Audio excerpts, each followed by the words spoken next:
So for me, safety is about protecting people from harm. It's about ensuring that we go home to our friends and our families in the same way that we came to work.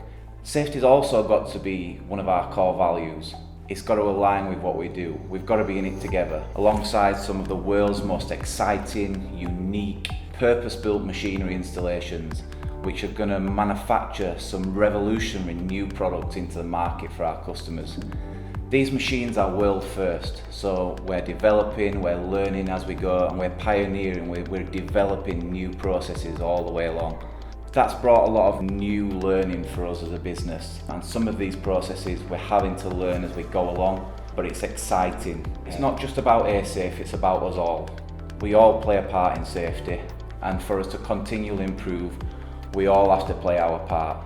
It's all our responsibilities to make sure that we highlight things, we try to continually improve in our day-to-day work, we follow processes, we have an input in the processes. So it's a real team effort. Another area where we've invested within the business is a platform called iHasco.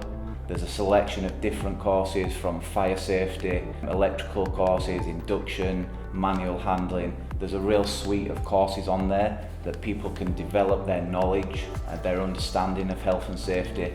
I would really encourage all employees to go onto this platform, have a look at the courses, complete the courses, and if you've got any questions or you need any support with anything, then please reach out to the health and safety team, and we're more than happy to go through that and help you along the way.